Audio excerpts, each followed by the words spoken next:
Hello students, welcome to the new lecture of physics basic maths. पिछले lecture में हम लोग आइडेंटिटीज पढ़ रहे थे लॉगरिथमिक का। तो 7 आइडेंटिटीज हम लोग देख लिए थे। आई होप कि आप लोगों ने रिवीजन कर लिया होगा लॉग का। ठीक है, अब जो हम लोग का आज का जो लेक्चर होगा वो आगे की आइडेंटिटीज को हम लोग पढ़ेंगे। ठीक है, और मैंने आपको पिछले लेक्चर में बताया भी था इनफैक्ट कि आज जो हम लोग पढ़ने वाले हैं, है ना, जो अब बाकी जो आइडेंटिटी रह गए वो 2 सबसे इंपॉर्टेंट है, यानी कि लॉग का सबसे इंपॉर्टेंट आइडेंटिटीज में से एक हम लोग पढ़ने वाले हैं। तो आप लोग आज के लेक्चर को ध्यान से सुनिएगा, देखिएगा। और मैं तो पहले कहूंगा कि एक बार रिवीजन कर लेना पिछले लेक्चर्स का लॉग का। ठीक है, अगर आप लोग प्रैक्टिस में नहीं हो तो फिर ठीक है, स्टार्ट करते हैं फिर नया लेक्चर आज का। आई होप कि ये 8वां आइडेंटिटी था शायद। ठीक है, 8वां आइडेंटिटी क्या कहता है कि मान लीजिए लॉग है, बेस का a है और कोई 2 नंबर मल्टीप्लीकेशन में m इंटू n। ठीक है, अब मैं ये सब नहीं बताने जा रहा हूँ कि ये निगेटिव नहीं होना चाहिए, पॉजिटिव ही होना चाहिए, क्या होना चाहिए, ये सब आप लोग कंडीशन जान रहे हैं। तो 2 number m into n multiply में, तो इसकी आइडेंटिटीज जो होती है, ठीक है, वो होता है log a m plus log base a n। ठीक है, अब इसमें इसका मतलब क्या हुआ कि जो 2 मल्टीप्लीकेशन में दोनों क्या हो गया, अलग अलग हो गया और प्लस में हो गया। और देखिए बेस कौन सा है, बेस वही है जो यहाँ पे स्टार्टिंग में था। ठीक है, इस पे ध्यान रखना, कोई दिक्कत। प्रूफ तो मैं नहीं कर रहा हूँ। इसका एक एग्जाम्पल देख लेते हैं, है ना, कोई एक इजी एग्जाम्पल देख लेते हैं। log 2 है 16 इंटू 32 मान लो, है ना। मैं 16 इंटू 32 यहाँ एग्जाम्पल लिख दिया, जबकि एग्जाम में तुमको क्या रहेगा, 16 इंटू 32 मल्टीप्लाई करके लिखा हुआ रहेगा। तो तुमको समझना होगा कि किस चीज का मल्टीप्लीकेशन है। मैं समझाने के लिए कर रहा हूँ, है ना। आने वाले टाइम में आप लोग को खुद समझ में आ जाएगा 1-2 क्वेश्चन में। तो 16 इंटू 32 हो गया, ठीक है, 2 है। अब इसको क्या लिख सकते हैं, इस आइडेंटिटी की वजह से log 2 16 प्लस log 2 32, है ना। देख लो एकदम इजी हो गया। 2 का कितना पावर 16 होता है, इसका वैल्यू 4 होगा और इसका वैल्यू 5 होगा। मैं डायरेक्ट अब लिख रहा हूँ, कोई दिक्कत। अब देखिए इसको अलग तरीके से कैसे प्रूफ किया जा सकता था। ये तो आइडेंटिटी से हो गया, है ना। 9 आया, चेक कर लेते हैं, क्रॉस चेक कर लेते हैं हम लोग। 16 को लिख सकते हैं 2 का पावर 4 और 32 को लिख सकते हैं 2 का पावर 5। तो ये टोटल कितना हो गया, 2 का पावर 9 हो गया। यानी इस चीज को अगर मैं लिखना चाहूँ तो ये बेसिकली क्या है, log 2 का पावर 9, यही तो है ना। अब बताइए, अभी हम लोग पहले पढ़ चुके हैं, जो पावर होता है वो क्या हो जाता है, सामने आ जाता है, बचेगा क्या, log 2। ठीक है, तो 2 इसका वैल्यू कितना हो जाएगा, 1 हो जाएगा। तो आंसर क्या आया, 9। देखिए दोनों मेथड से 9 ही आया, है ना। इसका मतलब ये आइडेंटिटी यूज करना है। ठीक है, इजी पड़ेगा इससे। अब हम लोग नेक्स्ट आइडेंटिटीज की तरफ चलते हैं। हाँ, एक चीज मैं यहाँ पे बता देता हूँ, ठीक है। बहुत सारे बच्चे इस चीज में कंफ्यूजन रहते हैं, जैसे ये मल्टीप्लीकेशन है तो यहाँ प्लस हो गया। ऐसा कुछ भी आइडेंटिटी नहीं है बाबू। हमेशा तुमको मन करेगा ऐसा क्वेश्चन देख के कि ये वाला आइडेंटिटी लगा दे, लेकिन लगाने का बिल्कुल नहीं। ठीक है ना। प्लस में भी रहेगा तो भी तुम सोचोगे प्लस करके अलग अलग कर देते हैं। तो मैं बता दूं कि ऐसी कोई आइडेंटिटी नहीं होती है, दिस इज रॉन्ग आइडेंटिटी। ठीक है, लेकिन हमेशा मन करेगा तो मन को रोक के रखना है ना, ऐसा काम नहीं कर देना है। मल्टीप्लीकेशन में रहेगा तभी यहाँ पे प्लस होगा। ठीक है, अब हम लोग नेक्स्ट पे चलते हैं, 9th आइडेंटिटी, जो इनफैक्ट आज के लिए लास्ट होगा, लास्ट आइडेंटिटी है आज। log a m/n। ठीक है, मतलब यहाँ डिवीजन में, तो डिवीजन में क्या हो जाता है, गेस करो क्या हो जाएगा। वहां प्लस हुआ था तो यहाँ पे अच्छा सोचे माइनस हो जाएगा। ठीक है, तो ये माइनस हो जाता है। अब इसका भी आप लोग कोई भी एग्जाम्पल लेके सॉल्व कर सकते हो, जैसे कि चलो कर लेते हैं एग्जाम्पल के तौर पे। log 2 32/8, है ना। इसका वैल्यू क्या होगा, इससे डिवीजन में तो क्या कर देना है, बस अलग अलग करके माइनस में कर देना है। इसका वैल्यू कितना हो जाएगा, डायरेक्ट में लिख रहा हूँ 5 हो जाएगा। इसका वैल्यू कितना हो जाएगा, 3 हो जाएगा। तो आंसर कितना हो गया, 2 आ गया। अच्छा, क्या इसका और शॉर्ट ट्रिक मेथड नहीं था बिल्कुल था शॉर्ट ट्रिक मेथड। कैसे, log 32/8 क्या है, बेसिकली 4 ही तो होता है। अब इसका आंसर क्या है, 2 ही होता है। देखो मैं इजी एग्जाम्पल ले रहा हूँ ताकि है ना दोनों तरीके से मैं बता सकूँ, है ना। तो ये आइडेंटिटी हो गए, समझ में आ रहा है। मल्टीप्लीकेशन रहेगा तो प्लस हो जाएगा, डिवीजन रहेगा तो माइनस हो जाएगा। ठीक है, अब हम लोग आगे बढ़ते हैं।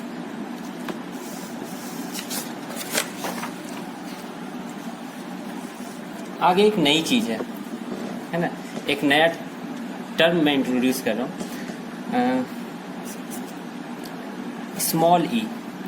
ठीक है, याद है जैसे पाई होता है ना, पाई 3.14 आगे चलता रहता है, याद है ये सब। पाई 3.14 समथिंग समथिंग आगे चलता रहता है। उसी तरह √2 1.414 ऐसे ऐसे कुछ कुछ चलता रहता है। ठीक है, तो ये सबको इरेशनल नंबर कहा जाता है। वैसे ही स्मॉल ई एक तरह का इरेशनल नंबर है। ठीक है, हम लोग को इतना ही जानना है, इसका बेसिक डिफिनीशन सब में नहीं जानना है, हाई स्टैंडर्ड का चीज हो जाएगा। स्मॉल ई एक तरह का इरेशनल नंबर है, इसको एक्सपोनेंशियल भी कहा जाता है। ठीक है, खैर उससे मतलब नहीं है। इसका जो वैल्यू होता है हम लोग को वो इम्पोर्टेंट है। ई का अप्रॉक्सीमेटली वैल्यू मैं लिख रहा हूँ 2.72 होता है। ठीक है, 2.72 याद रहेगा। स्मॉल ई का वैल्यू होता है 2.72, है ना, एक तरह का इरेशनल नंबर है और डॉट डॉट डॉट आगे भी चलते रहता है। अब देखो लॉगरिथम जो है उसको दो तरीके से है ना रिप्रेजेंट किया जा सकता है। अभी तक तो हम लोग बेस लगा रहे थे, 2 लगा रहे थे, कभी 3 लगा रहे थे, है ना। तो जो ज्यादा यूज होता है अब हम लोग वो पढ़ने वाले हैं यहाँ पे। तो लॉगरिथम को दो तरह के बेस में रिप्रेजेंट किया जाता है, कॉमन लॉग और दूसरा होता है नेचुरल लॉग। मैं समझाता हूँ एक एक करके। कॉमन लॉग और नेचुरल लॉग दोनों में फर्क क्या है। कॉमन लॉग का है ना दिखता कैसा है ये कॉमन लॉग, है ना, ये समझ लो सबसे पहले। जैसे कि मान लो ये बेस जब 10 हो ना बाबू तो वो कॉमन लॉग में आता है। ठीक है, बेस क्या होना चाहिए, 10 होना चाहिए। Here base is equal to 10, तो उसको हम लोग कॉमन लॉग कहते हैं। और नेचुरल लॉग में क्या हो जाता है, बेस गेस कर सकते हो। अब ये जो हम लोग पढ़े हैं जस्ट ई हो जाता है। ठीक है, जब बेस ई हो जाता है तो इसको हम लोग नेचुरल लॉग कहते हैं। बेस क्या हो गया, ई हो गया, और ई का वैल्यू कितना होता है 2.72। ठीक है, क्यों ई लिया जाता है इसका भी कुछ अलग सिग्निफिकेंस है ना, क्योंकि स्मॉल ई बहुत ज़्यादा यूज होगा मैथ्स में। आप लोग है ना 11th में जब आगे बढ़ोगे 11th में 12th में, है ना, तो स्मॉल ई बहुत ज़्यादा यूज होने लगता है। इनफैक्ट एक एक्सपोनेंशियल फंक्शन आ जाता है ई का पावर एक्स। ठीक है, तो उन सब वजहों से बहुत यूज होता है। इनफैक्ट फिजिक्स में तो बहुत ज़्यादा यूज होता है, क्योंकि कोई भी फॉर्मूला जो आता है ई का पावर समथिंग में आ जाता है मैक्सिमम टाइम, है ना, खासकर कैपेसिटर में, इलेक्ट्रिसिटी में। ठीक है, तो वहाँ पर है ना लॉग लेने की जरूरत पड़ती है दोनों तरफ, तो वहाँ पर है ना क्या कहता है स्मॉल ई का यूज आता है ना। कैसे देख लेते हैं हम लोग। अब देखो ये इतना तो जान गए हम लोग। अब क्या है ना कि बेस 10 है। ठीक है, इसको कॉमन लॉग कहते हैं। कभी कभी क्या होता है ना, जो बेस 10 बेस अगर मान लो कुछ नहीं भी लिखा है, जैसे यहाँ पे बेस में कुछ नहीं लिखा हूं, तो इसका मतलब भी यही होता है। बेस यहाँ पर 10 है ना, ये 10 ज्यादा यूज होता है और स्मॉल ई ज्यादा यूज होता है, इसलिए इसको थोड़ा सा अलग टाइप का बनाया गया। हाँ, बेस में 2 रहे उसका कोई नया तरीका नहीं किया गया, वो वैसा ही है। उस वहां पे तुमको बेस में 2 लिखना ही पड़ेगा। लेकिन अगर मान लो लॉग लिखा हुआ है और बेस में कुछ भी नहीं लिखा हुआ है, तो ये मान के चलना है कि यहाँ पर बेस क्या है, 10 ही है। अब देखो, हाँ यहाँ पे ई हटा दोगे तो लॉग नहीं आएगा। ठीक है, अगर तुम चाहोगे कि ई नहीं लिखे तो लॉग नहीं लिख के ln लिखा जाता है। ln क्या लिखा जाता है, ln। इसका मतलब क्या है, यहाँ पर बेस में ई है ना, डिफैक्टो मतलब है इसका। कोई दिक्कत इसमें? हाँ, लॉग ई बेस में लिखना है तो लॉग स्मॉल ई 5 लिखो। हाँ, अगर ई को नहीं लिखना चाह रहे तो ln5। ln5 का मतलब क्या है, यही मतलब है। ठीक है, बेस में ई है। कोई दिक्कत? लिख दूं क्या मैं यहाँ पर? चलो लिख देता हूँ, log n, है ना, मतलब बेस में कुछ नहीं है। अगर बेस में कुछ नहीं तो क्या मानना है, तो मानना बेस में कुछ नहीं तो 10 मानना है ना, बेस में। ठीक है, और दूसरा क्या हो गया, ln में देख लो, ln n। बेस में तो यहाँ पे भी कुछ नहीं है, लेकिन ln जो लिख दिया इसका मतलब क्या हो गया, log बेस e और n। ठीक है, यानी यहाँ पे हम लोग लिख सकते हैं बेस में e छुपा है, e छुपा हुआ है। कोई दिक्कत? अब देखो कुछ कुछ वैल्यू है जो तुम लोग को याद रखना होगा। जैसे मैं log 2 का वैल्यू सब याद करवाया हूँ तुम लोगों को, नहीं करवाया सर। चलो यहाँ पे कर लेते हैं। एक सबसे पहले हम लोग देख लेते हैं ln से है ना क्या कहता है log में कैसे चेंज करेंगे। जैसे कि मान लो ln2 है ना, ये केमिस्ट्री फिजिक्स में बहुत यूज होता है ln2। इसका वैल्यू तो एक ही वैल्यू आएगा, है ना। ln को है ना क्या कहता है log में चेंज करने का तरीका 2.303 से मल्टीप्लाई कर दो और log 2 मतलब यहाँ पे बेस क्या है, 10 है ना। जब नहीं लिखा रहता है तो 10 रहता है। ठीक है, इस तरह का होता है चेंज। तो हम लोग एक जनरल वे में कैसे लिख सकते हैं, ln n। ln है मतलब बेस क्या है, यहाँ पे e है ना, ये मान के चलना है। तो यहाँ पे हो जाएगा 2.303 इंटू लॉग एन। ठीक है, अब यहाँ पर भी मैं लॉग के साथ कुछ नहीं लिखा हूं, तो मतलब क्या है, यहाँ पे 10 है और यहाँ पे ई, कोई दिक्कत। ये फॉर्मूला होता है ln को लॉग को आपस में इंटरचेंज करने का, कोई दिक्कत। ln2 का पता है वैल्यू कितना आ जाता है, 0.693 आ जाता है ना, बहुत यूज होता है इसलिए याद ही कर लेते हैं एक दो वैल्यू। चलो मैं लिखवा देता हूँ यहाँ पे। हाँ, कुछ वैल्यू है ना बाबू याद रखने होते हैं, ठीक है, तो उन सब चीजों को याद रख लेना है। जैसे कि है ना log 1, इसका वैल्यू कितना होता है ये तो हम लोग जान ही रहे हैं, है ना 0, है ना। अब सोचना नहीं है, अब ये सब कुछ चीजें हैं ना, इसको याद ही रख लेना है, मेमोराइज कर लेना है ना, इन्हें कि सोचने लगे कि कितना होता है log 1, यहाँ 10 लिखा हुआ है, 10 का कितना पावर 1 देगा, 0 देगा, ये सब तो तरीका जानते ही है, ठीक है, लेकिन अब इन लोग को याद कर लेना है। दूसरा log 2 का वैल्यू, ठीक है, ये होता है 0.301, ठीक है, और भी बहुत चीजें होते हैं इसमें, इतना ही याद रखो, 0.3 भी याद रख सकते हो इनफैक्ट। log 3 का वैल्यू 0.477, ठीक है, तो ये 3 याद रखो। और एक तो जानते ही हो log 10 का वैल्यू, ये 1 होता है, कुछ नहीं है तो मतलब यहाँ पे क्या है 10 है, 10 का कितना पावर 10 देगा, 1 देगा, है ना। तो ये सब चीजें कॉमनली यूज होते हैं और सब चीजें तुम आराम से डिराइव कर सकते हो इन सब चीजों से, ठीक है। अब log 7 का भी वैल्यू है ना, होता है कुछ, लेकिन वो सब याद नहीं रखना है, उस सब के लिए log टेबल में तुमको दिया रहेगा, है ना, या इनफैक्ट मेंस में अगर क्वेश्चन भी पूछा जाएगा तो वहां पे log 7 का वैल्यू साइड में ब्रैकेट में करके दे दिया रहेगा 7, 13, लेकिन हो सकता है log 2, log 3 का वैल्यू ना दे, है ना, वैसे जनरली दे देता है लेकिन रिस्क नहीं लेते हैं, 2-3 याद तो कर ही सकते हो ना यार, ठीक है। आगे कुछ एग्जाम्पल देख लेते हैं, है ना, प्रैक्टिस हो जाएगा।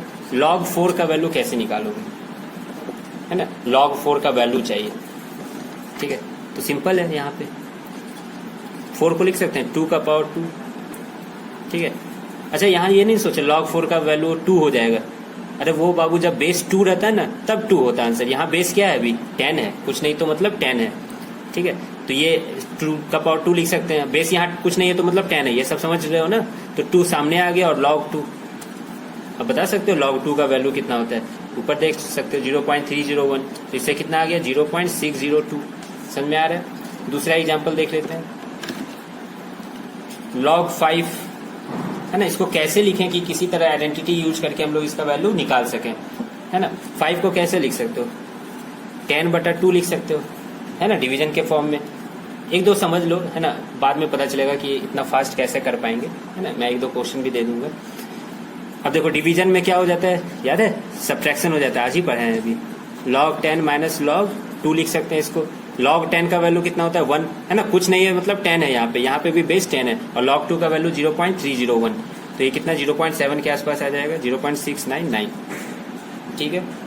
नेक्स्ट एग्जाम्पल देख लेते हैं, log 6, देख रहे हो मैं सबका वैल्यू लिखवा दे रहा हूँ, 2, 3, 4, 5, 6, लेकिन ये सब याद नहीं रखना है। 6 को कैसे लिख सकते हो, 2 into 3 लिख सकते हैं। अब मल्टीप्लीकेशन में क्या हो जाता है, एडिशन हो जाता है, log 2 प्लस log 3, कोई दिक्कत, याद है ना, अभी आज पढ़ाए थे।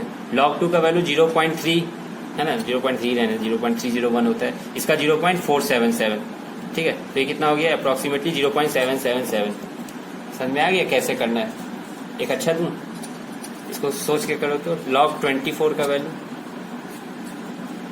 है ना, मल्टीप्लीकेशन नहीं है, 24 है, 2 into 4 में समझना। चलो मैं बताता हूँ, कर लिए। इसको देखो कैसे लिखें कि जो हम आसानी से कर सके, आसानी मतलब 2 और 3 का ही हमको मालूम है, इसको फैक्टराइज कर दो बाबू। फैक्टराइज करके देखोगे तो 24 को 8 into 3 लिख सकते हैं। अब ये क्या हो गया, मल्टीप्लीकेशन में आ गया log 8 प्लस log 3, इसलिए मैं बोला था ना आज का बहुत इंपॉर्टेंट है, क्योंकि मल्टीप्लीकेशन डिवीजन करके हम लोग बहुत आसानी से निकाल सकते हैं बहुत चीजों का वैल्यू। log 8 का वैल्यू मैं डायरेक्ट लिखूं, छोड़ो स्टेप लिख देता हूँ, 8 को लिख सकता हूँ 2 का पावर 3, ठीक है, और log 3 का वैल्यू तो हमको मालूम है 0.477, ठीक है। अब इसका वैल्यू क्या हो जाएगा, 3 आगे आ जाएगा, 3 into log 2 प्लस 0.477, अब 3 into log 2 मतलब 3 into 0.3, रहने दूं मैं, अब इसको जो सॉल्व करके आंसर आ जाए, है ना, स्टेप समझना है कि कैसे कर रहे हैं। नेक्स्ट क्वेश्चन देखते हैं, है ना, फैक्टराइज करने से क्या होता है, मल्टीप्लीकेशन फॉर्म में आ जाता है, डिवीजन फॉर्म में, उसको हम लोग आसानी से कर सकते हैं, 2 और 3 के बस फॉर्म में लेते आना है। एक एग्जांपल देखो, log मान लो 1440, ये क्या होगा, ठीक है। बहुत तरीके हैं इसको करने के। सबसे पहले क्या किए होगे, फैक्टराइज कर दिए होगे, तो फैक्टराइज करोगे तो कैसा आ जाएगा, 2 का पावर 4 इंटू 3 का पावर 2 इंटू 5, कुछ ऐसा आ रहा होगा, है ना। तो इसको अगर यहाँ पे ऐसे लिखे तो एक ही बार में मैं अलग अलग कर दूं क्या, अगर तुम लोग बोलो तो 2 का पावर 5 प्लस 3 का पावर 2 प्लस log 5, समझ में। इसके अंदर ये मल्टीप्लाई फॉर्म में तो प्लस प्लस हो जाएगा, ये फिर क्या हो जाएगा 5 into log 2 plus 2 into log 3 plus log 5। log 5 को क्या लिख सकते हैं हम लोग, याद है 10/2 करके इसको सॉल्व कर सकते थे। अब देखो सबका वैल्यू बाबू मालूम है, मल्टीप्लाई करके लिख लो, कोई दिक्कत।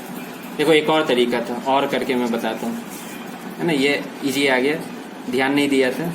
इसको ऐसे भी तो लिख सकते हैं, log 144 इंटू 10, क्या। अब देखो दोनों को अलग अलग किए, log 144 को मैं 12 का स्क्वायर लिख देता हूँ, प्लस क्या हो जाएगा log 10 हो जाएगा। अब बताओ इसका वैल्यू कितना हो जाएगा, 2 इंटू log 2, 2 इंटू log 12, और log 10 का वैल्यू 1 होता है, ठीक है। अब log 12 को कैसे लिख सकते हैं, log 4 इंटू 3, यानी अलग अलग कर दूं तो log 4 प्लस log 3, ठीक है।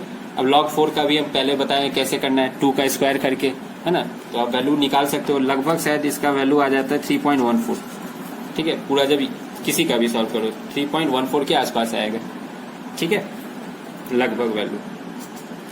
आई होप कि तुम लोग को समझ में आ गया होगा ये सब चीजें। अब देखो इसको यूज कहाँ करना है, जैसे कि मैं एक फॉर्मूला लिख रहा हूँ फिजिक्स का, है ना, इसको एक्सपेंड करने के फॉर्म में यूज होता है, इनफैक्ट इसका एरर निकालने के फॉर्म में यूज होता है, ठीक है। डायरेक्ट देखो क्वेश्चंस तो नहीं आने वाले, बेसिक चीजें हैं ये सब। जैसे कि मान लो एक पेंडुलम जो होता है ना बाबू, पेंडुलम ये ऐसे ऐसे टू एंड फ्रो मोशन करता है पेंडुलम, तो इसका जो टाइम पीरियड जो आता है मैं बता दे रहा हूँ, 2π√L/g आता है। L क्या है, इसका लेंथ है, और g क्या है, एक्सीलरेशन ड्यू टू ग्रेविटी, और 2 और पाई को तो समझते ही हो। अब क्वेश्चन पूछा गया, फाइंड एक्सपेंशन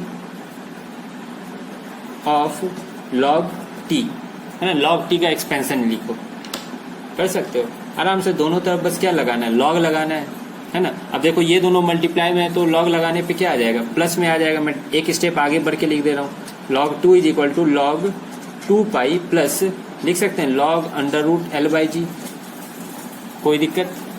अब देखो 2 और पाई भी आपस में मल्टीप्लाइड फॉर्म में है, तो इसको कैसे लिख सकते हैं हम लोग,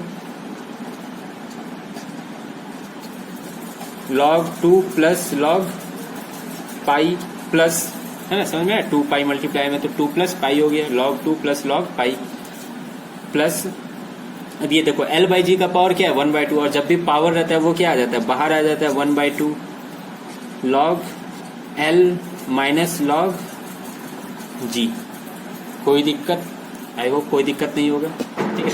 अब देखो ये समझ में, मैं डायरेक्ट कैसे लिख दिया, है ना, पावर में बाहर गया, फिर L/g बचा, L/g दोनों क्या है, डिवीजन फॉर्म में, तो डिवीजन फॉर्म में क्या आ जाता है ये। अब देखो g का g स्क्वायर मत करना है, ये log है, ठीक है, और कुछ नहीं log में तो क्या है, सब में बेस 10 है बाबू, ठीक है। यहाँ पे भी log में कुछ नहीं पूछा, मतलब बेस 10 है, ठीक है। ऐसे करके एक्सपेंशन करना होता है। जब तुम लोग फिजिक्स पढ़ोगे ना तो वहां पे तुम लोग को ये सब चीजें तुरंत क्लिक करेंगे, ठीक है, और टीचर समझाएंगे भी उस स्टैंड पे कि देखो ऐसे सॉल्व करना है, log लगाना है, ये करना है, ठीक है।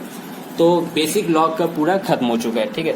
अब log का टेबल में log कैसे देखते हैं तो वो, है ना, क्लासरूम में कभी हम लोग डिस्कस कर लेंगे इस चीज को, ठीक है। और